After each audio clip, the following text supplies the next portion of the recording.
Hello बच्चों, चलिए आज का हमारा प्रश्न है फलन एफ एक्स बराबर साइन एक्स बट्टे एक्स जब एक्स का मान 0 से छोटा है और 2x प्लस 3 जब एक्स का मान 0 है 0 से बड़ा है कि सततता की जांच कीजिए। हमें यहाँ से इसके सततता की जांच करनी है, तो यहाँ से इस प्रश्न को करने हेतु हमारे पास यहाँ से हमारी मुख्य अवधारणा कार्य करेगी।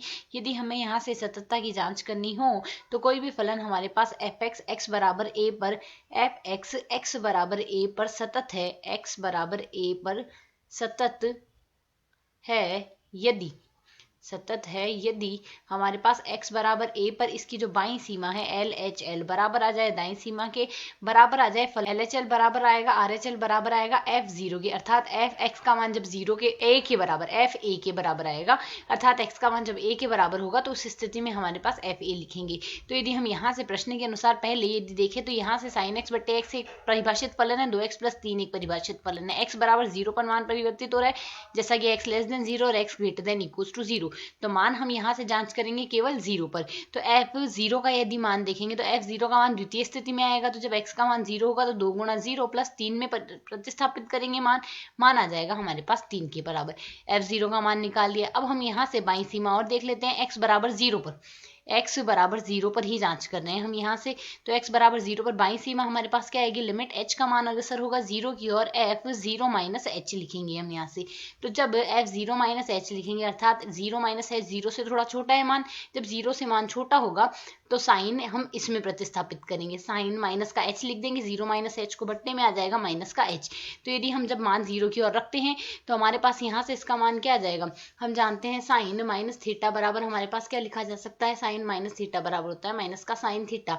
तो यह मान हमारे पास आएगा माइनस का साइन h लिखा जा सकता है, माइनस का साइन h बट्टे में आएगा माइनस का h। लिमिट h का मान हम अग्रसर रखेंगे यहाँ से 0 की और यही रखेंगे यहाँ से। तो यदि हम यहाँ से सरल करें माइनस से माइनस को काट देंगे और सरल करके हम यहाँ से मान रख सकते हैं, लिमिट h का मान अग्रसर होगा 0 की ओर। अब यदि h का मान 0 रखते हैं यहाँ से 0 बट्टे 0 का रूप बन जाता है, और यदि 0 बट्टे 0 का रूप बनता है तो डीएल हॉस्पिटल नियम के अनुसार अंश का ऊपर अवकलन करते हैं, हर का नीचे अवकलन करते हैं। तो यहाँ से साइन h का जब h के सापेक्ष अवकलन होगा कोस h माना जाएगा और h का h के सापेक्ष अवकलन 1 आएगा। तो यदि हम यहाँ से सरल करते हैं जब h का मान 0 की ओर अग्रसर होगा कोस h बराबर 1 आ गया, तो यह मान हमारे पास यहाँ से 1 आ जाएगा।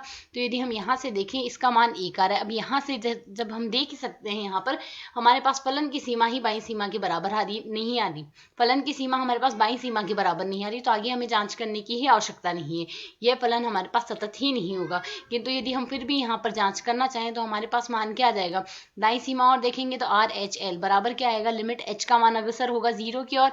हाँ, यहाँ से f0 प्लस h में मान प्रतिस्थापित करेंगे तो f0 प्लस h, x के स्थान पर यदि हम 0 प्लस h रखते हैं तो लिमिट h का मान अग्रसर होगा यहाँ से हमारे पास 0 की ओर, 2 गुणा में h प्लस आ जाएगा हमारे पास यहाँ से 3, इसी में तो हम मान प्रतिस्थापित करेंगे, यहाँ से 2h प्लस 3 ही तो लिखा जाएगा। तो यदि h का मान 0 की ओर अग्रसर है यह मान आएगा 3 के।